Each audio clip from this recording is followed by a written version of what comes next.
Good afternoon. This is another day that the Lord hath made. And we're here to celebrate 196 years of the Black Press of America. 196 years. We're very pleased to be here at the National Press Club. I'm going to give extended remarks, but my job right now is to introduce a freedom-fighting member of the Congressional Black Caucus, a freedom-fighting member of the Congress of the United States, a freedom-fighting member, brother, graduate of Tougaloo College, and distinguished HBCU in Mississippi.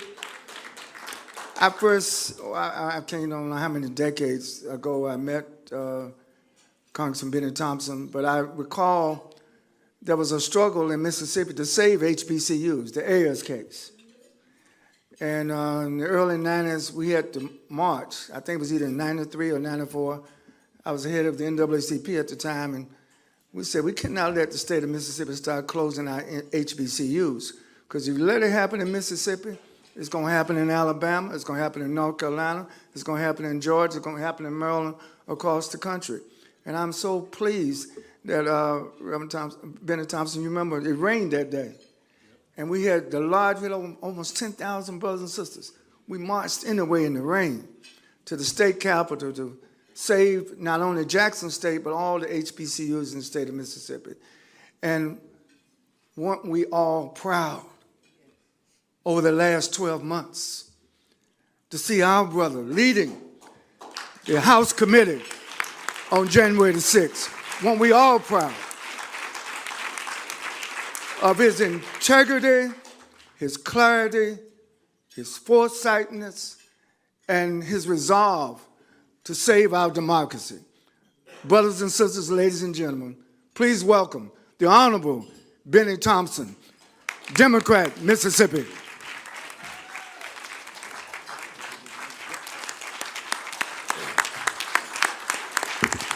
Thank you much.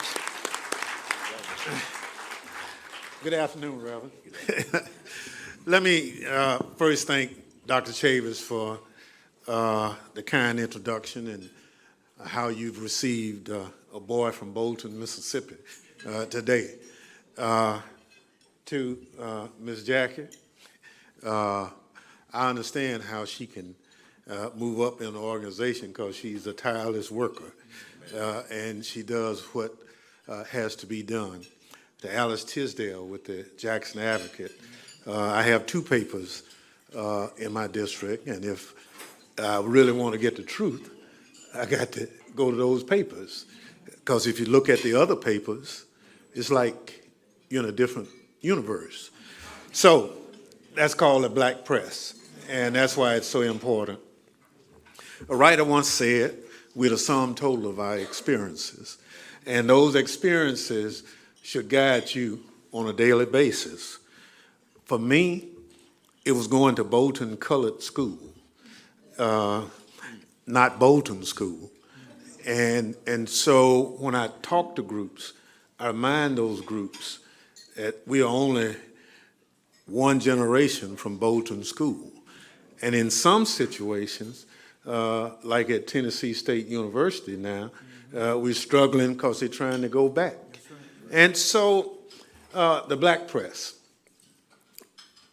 Joe Biden ought to thank you because you told it like it was, and you educated your constituencies so that they got out in record numbers, because the odds was against him because of that. And so you need to show up, and sometimes when your child is kind of acting up, you got to jack him up. So, you know, we love him, but you got to say, Mr. President, you know, you need to do better. And so let me get to what you talked about, want to talk about. January 6th. What you saw with your eyes was absolutely the truth. Don't believe what Tucker Carlson says. Who you going to believe, him or your lying eyes? And so this whole notion is that in America, normally we settle our differences at the ballot box. But lo and behold, that president convinced everybody that I will be president for life if it's left up to me. And it was the black press that kept raising the issue all along as to how much of a fraud this person happened to be. And most of you in here know there is a double standard in America. No person of color with his history could have run for a dog catcher and gotten anything. You know, it's that double standard. You fight it every week in what you're doing, convincing advertisers to support your paper to the extent that they support other papers. You have to convince them that your subscribers matter. All those things are so important. So for a fellow from Bolton, Mississippi, who still lives there, there are 500 people in my little town. If you ever come, unbelievable. But you know, just like other members of Congress, we have been fortunate meet people like Dr. Chavis along the way. But the first campaign I worked in was a campaign for Congress for Miss Fannie Lou Hamer. And so it was that backdrop. The irony is that is now the district that I represent. And so it's, 50 plus years forward, a black person is representing it. And it's so important that we not forget who we are. And without the black press, it would be forgotten. And I encourage you, keep telling it like it is. Don't let people try to convince you that things have changed and what we need to do is come together and sing Kumbaya and all that kind of stuff, because that's not reality. And you see it every day. Our elected officials, you have to hold them accountable. If you don't hold them accountable, they'll slip, because the system works daily on compromising a lot of our elected officials. And if were not for the black press, because you hold them accountable too, and I thank you for it. Apart from that, I think over the next few weeks, our work will be crystallized with some indictments. And we have shared a lot of the work that Tucker Carlson thought he had with the special counsel. And a lot of those individuals are being called in under subpoena now, and we're going to see what they tell the special counsel.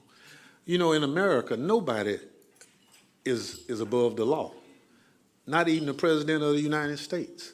And so what we saw after talking and interviewing over 1,000 people, a majority of whom identified with the Republican Party, we were convinced that whatever happened, it happened because of one person, Donald Trump. And so we are clear in our recommendation. And people said, well, why are you going to pick somebody from the South who went to 2 HBCUs and a colored school? And so a lot of us are workhorses, and some of us are show horses. And so for me, I have just got it done. And most people who know me know that I'm a straight shooter. I call it like it is. And for me, that's important. It's sort of like, Doc, I don't have to remember who I gave a speech to, because I'm going to say the same speech to everybody I speak to. Amen. So that's important, right? So people say, well, they're going to be that checking you. That's fine. They're going to hear it too. So I appreciate the opportunity to come. But our young intern, thank you so much. We have so much to do for our young people. If not, we're in trouble. Amen. And I want you to continue to work with them. But the black press, a couple of things happening in this country. They're not locking the doors, keeping us out. They're changing legislation. You know what's going on in Jackson, Mississippi. That's just the tip of the iceberg. But in every major city where there's a black city council or black mayor, they're trying to take the airport. That's right. You know, they're trying to say, well, we need a regional airport. And as my good friend Jesse Jackson says, every time we learn the game, they change the rules. And so what we have to do is, with the black press help, we have to educate the public that they are changing the rules. They said, go to school, get an education, keep your nose clean, stay out of trouble, you'll make it if you're white. That's right. Okay? Because if you're black, your standard is twice what it has to be for your white counterpart. And that's just reality. Apart from that, the black press is so important for us to do what we need to do. And I'm excited about it. One of the problems, and I know you know this, is we have to convince my political friends that it's not the advertisement the weekend before the election. You know, you gotta advertise with me and thee just like you do everybody else. Hello. And it's it's a struggle. And I know what you had to go through this last time. Now everybody says, oh, we fine. No, it wasn't fine one while, because they kept saying the budget. The budget. It's mighty funny. I see everybody else getting all these advertisements, and then when we show up, it's an issued budget. Right. Right. So keep forcing people to do what they don't want to do. Because left to their own devices, they'll ignore you. But if you keep writing about it, they'll come, but you got to get to them in time. And that's why your organization is so important. Lastly, thank you all for keeping the fires alive. The system want all of us in some kind of way to fail. But you have to tell the other story. If you don't tell the other story, it will often not be told. Amen. And as my archivist friend talked about, making sure that our history is not forgotten, that's so important. Amen. That's so important. So what the Congressional Black Caucus is doing, we're making an effort to make sure that everything our black members have done here is preserved. Good. And because people need to see, you know, we've gone from 6 to 59 in Congress, and that's a hell of a number, you know. But we couldn't have made it without the black press, because for the most part, you've been there all the time. So as somebody who used to throw the Mississippi Enterprise back in the day, that was the forerunner black newspaper in the day. I understand it, and it's important for everybody. So we have a little more work to do with January 6th. We have new leaders in the House, but trust me, when they start looking, they're going to be surprised what they find. It's not going to be Antifa. It's not going to be Black Lives Matter.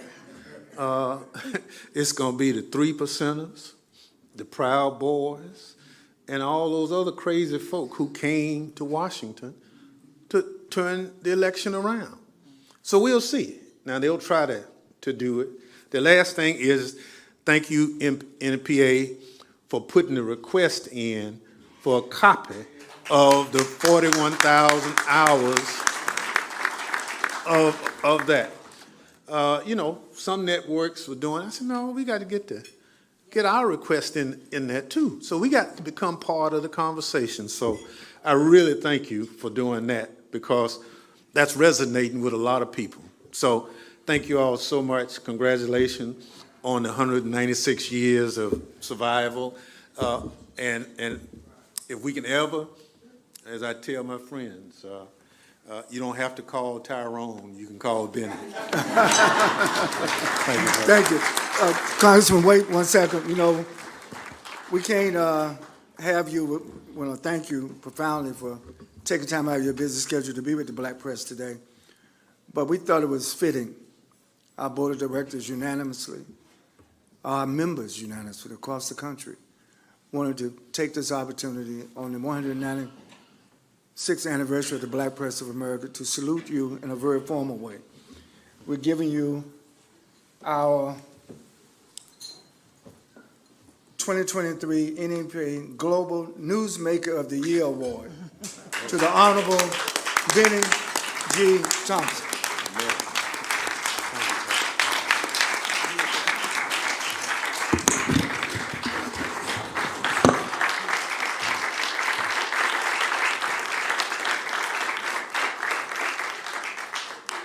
Thank you, brother. Thank you. Let's hear it again for Congressman Thompson and his courage. You heard him repeat how someone who went to 2 HBCUs and a colored school would be in this petition. But it says in the book of Genesis, who you intended for harm, God intended for good. And, Jesse Jackson used to say, hands that once picked cotton can now pick presidents. Well, hands that once picked cotton can now also investigate and indict presidents. Amen? And we are held accountable every day, and so should others, not just because of their name or their stature or what network they own. And so, again, we are thankful for him and his activism. And we continue to pray for him, because this is a very courageous thing he's doing. This has not been done before in this way. And for one of our own brothers to do it is a tremendous thing. So thank you, Congressman, as always. Amen. And now we come to the moment where it's my honor to introduce one who needs no introduction. We all know and have great regard and respect for him. I will just say in these words, in this way. I was thinking about it in a conversation with my daughter last night, who she lives here. She came to take me out to dinner, and we were talking about why I was here and what I was here to do.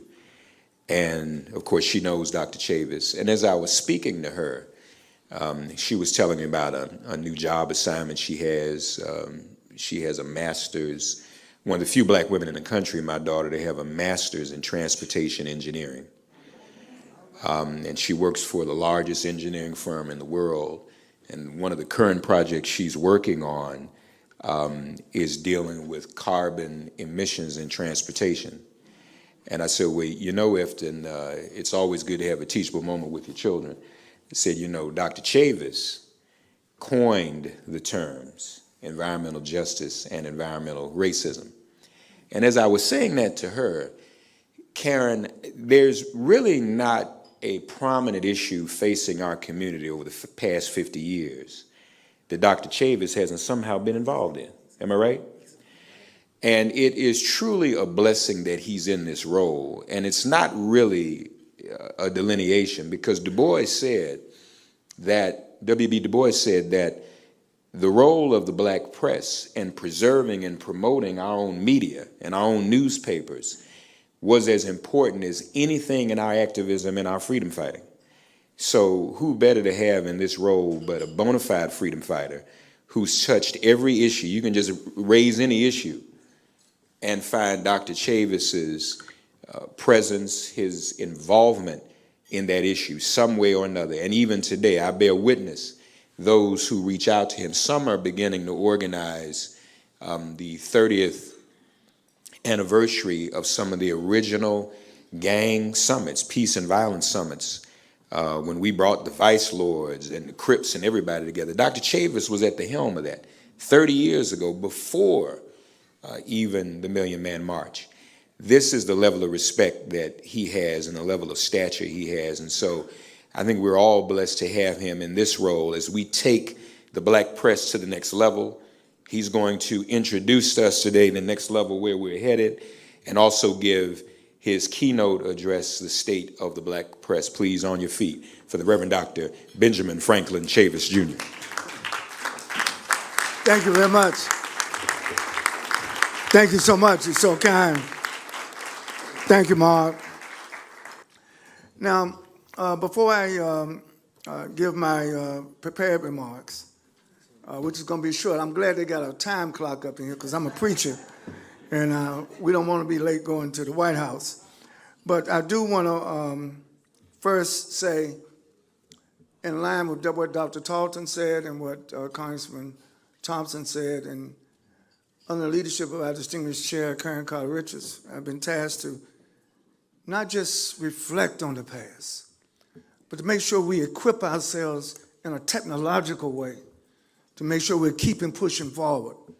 So I really want to thank one of the few, actually probably the only African-American international developer in the world from East St. Louis who's developing housing for war victims in the Ukraine right now, Carl Davis. Carl, stand up, Carl, stand up. Now, why am I introducing her? Because she has a team of international and global developers. And I just want to present up on your screen. Now, those of you, everybody got their iPhone or whatever kind of phone you have. I want you to go to, if you get your apps at Apple App Store or from Google Play, pull out your phone. Okay. And I want you to search for a new app, and the name of the app is NNPA World News. NNPA World News. Come on, let's do it right now together. This is the first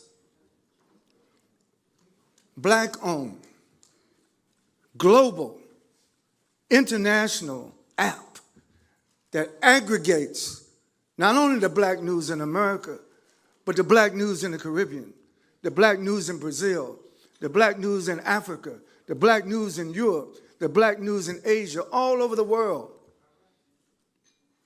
NNPA World News. Introducing us. I couldn't think of a better way to celebrate the 196th anniversary of the black press than to launch our World News app. And it's free. NNPA World News. And Close Cameras asked something very important in the board meeting. He said, now, how this technology is going to generate some revenue? Because part of my speech, I'm going to talk about how we evaluate our value, the metrics. Do we really reduce ourselves to media impressions? Do we really reduce ourselves only to external forces telling us our own value? Or do we have some God-blessed responsibility to put the aggregation of our value and our trust in a way where the whole world can give us not only greater respect, but also generate some revenue? Thank you, Carl Davis, for helping us to launch the NNPA World News app. Now, confession. To prepare for this speech, I asked some of our leading publishers to send me quotes. And I got about 50 quotes. So what I'm getting ready to deliver is the preacher's version. And when we publish it, it will have all the quotes. But the preacher's version is about 6 pages. With all the quotes, it's about 40 pages. But we're going to publish it. So I don't want anybody to think that I'm leaving out your quote. It'll be in the published version, Dr. Warren. But what I'm getting ready to give you now is the preacher's version. 196 years ago,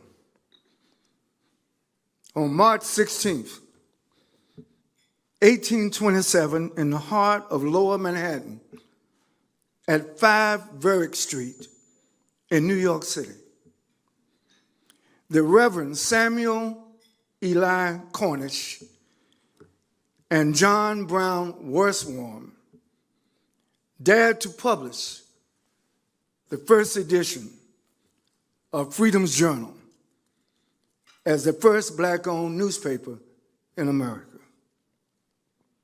Oh, what a day that was in 1827, when the decision was made and activated to speak truth to power, to publish truth to power, and to challenge the status quo of that day and time that had become, Congressman Thompson, so accustomed to the brutal inhumanity and the racist enslavement of African people in America.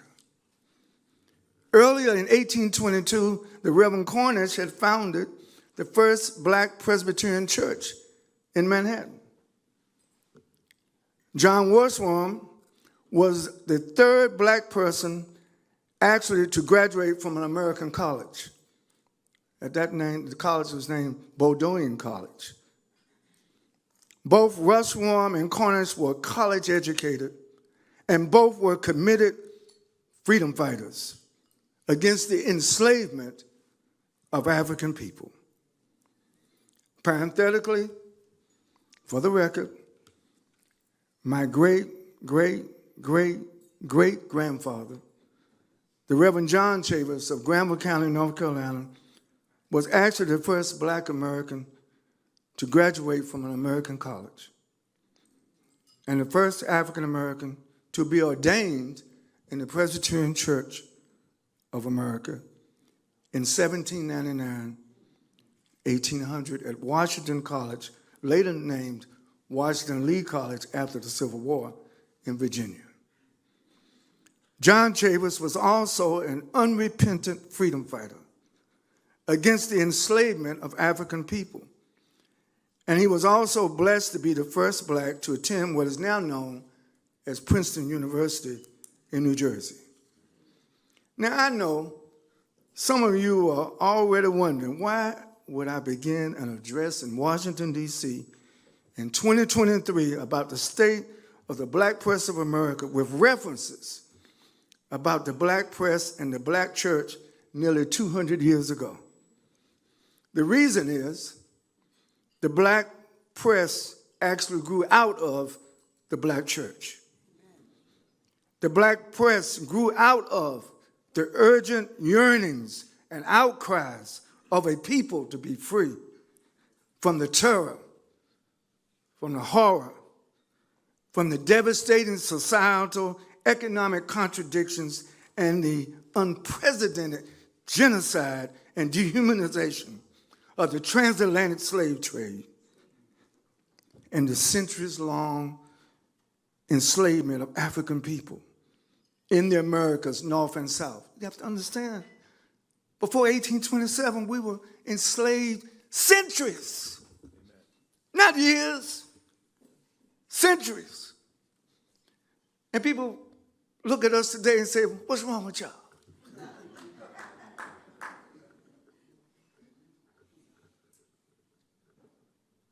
Trauma is just not inherited, it's passed on from generation to generation.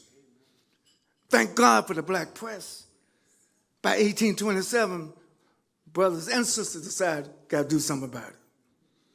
You cannot understand or even begin to appreciate the current mission, the purpose, and the struggle of the black press of America today without some understanding and acknowledgement of the how, the when, the why, and what the what was in our long historic mission and contemporary narrative today known as the black press. The state of the black press today, as it has always been, is inextricably linked and connected to the state of black people in America and to the state of African people throughout the world today. The fact is that Freedom's Journal, 196 years ago, also served as a distinguished template for a freedom-fighting journalism and activism for the subsequent 2 centuries of black newspaper publishers, leaders, activists, academics, and dedicated journalists. Business development and international building, actually business development and institutional building within the black communities during the past 196 years was actually led by black church leaders and by black newspaper owners, publishers, and other entrepreneurs that well knew that they could not depend solely or exclusively on the benevolence, the charity, and the generosity of slave masters or former slave masters to advance the cause of freedom, justice, equality, and equity. With that foundation understanding of the evolution of the black press, we are much better able to explain and to understand why the black press in 2023 remains the trusted voice of black America. Truth is something you cannot buy. Trust is something you cannot buy or something you cannot fabricate. Trust, especially for African Americans, is genuine and authentic. You cannot fake it. Trust for us is deeply rooted in the social fabric of our families and the communities in which we serve and represent. In the contemporary era of what is referred to today as fake news and so-called alternative truth, there is no room in our consciousness for fakeness, half-truths, and sleepiness over the so-called ideological pseudo-wokeness as defined today by the misguided, hateful rhetoric of the political ambitious at all costs governor of Florida. In other words, if it's not the truth, it is a lie. Truth is what will set you free. A lie will not set you free. The black press in 2023 stands for the truth over the lies that are being propagated by the forces of racial hatred and oppression. Even after years of racially motivated police brutality across the nation, recently, there has not been a national call to ban hate or to ban racism or to ban anti-Semitism or to ban homelessness or to ban poverty. Yet they want to ban books. They want to ban history. They want to ban the truth. We have to do something about that as the black press of America. Thus, today, when measurements or metrics are used to evaluate the impact or engagement value of media penetration in a given market or community, advertising agencies, in particular, unfortunately, Ron, sometimes do not really know how to evaluate or to estimate what it is that impacts Black America and other communities of color. It is not just a numbers game. It is not just who has more clickbaits or media impressions. For us and for our people, it is a question, first, of trust. Can we trust what's being reported? Do we trust the source of the information that is being distributed? The value of the black press in 2023 is that we continue to maintain the sacred deeply rooted trust of the communities in which we work and serve.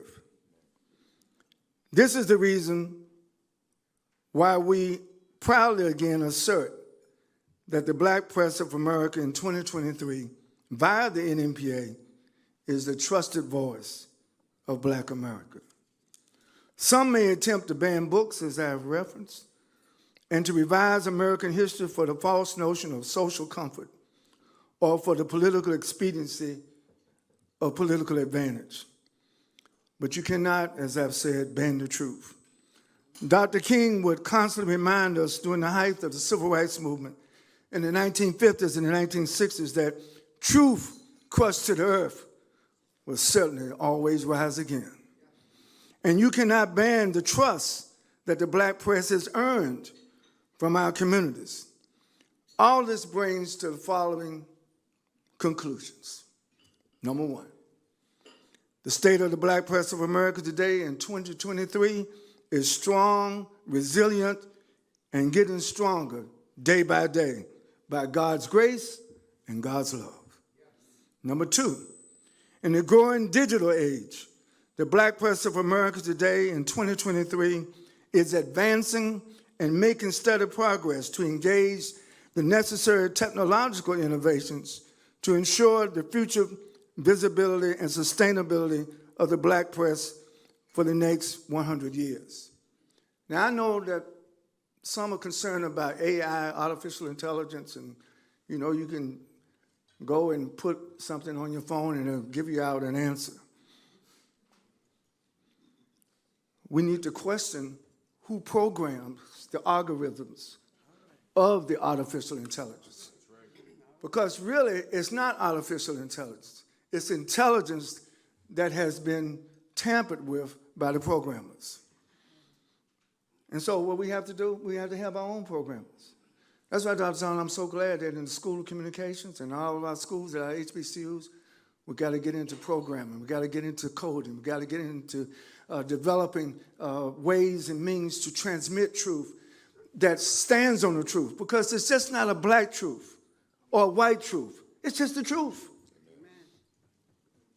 And that's where the Black press comes. Every inch of progress that we've made in America has inured benefit to all people. Bennie, when we marched in Jackson, Mississippi, it's amazing to me the governor doesn't want to help the people in Jackson get drinking water. White people drink water in Jackson. It's just not black water. It's water.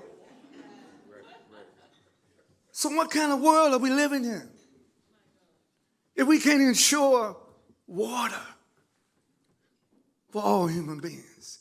If we can't ensure air free of toxins to breathe for all human beings? If we can't eat food that's not contaminated with inorganic toxins that get in our lymph system and contribute to the maladies of health that we have. COVID exposed all these pre-existing conditions in our community. We're not born with pre-existing conditions. It's because of the disproportionate exposure to these hazards. I'm not going to preach. Number three, it is revival time. The NMPA will be traveling across the nation in 2023, Bennie, for a series of black church, black press, black family revivals. It's revival time in America. Number four, we're going to promote nationwide voter registration and massive GOTV, massive get out to vote. The antidote to voter suppression is massive voter turnout, in spite of the oppression.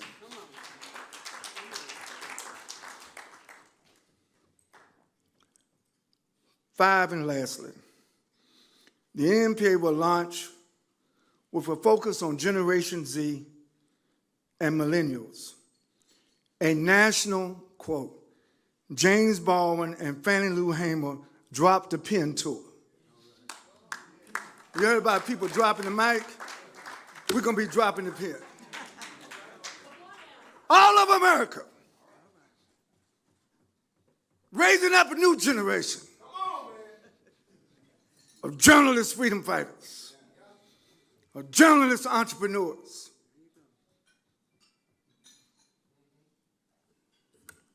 Thank you very much.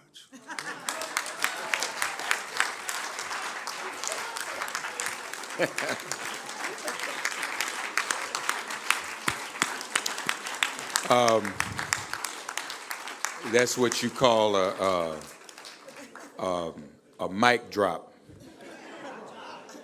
Amen.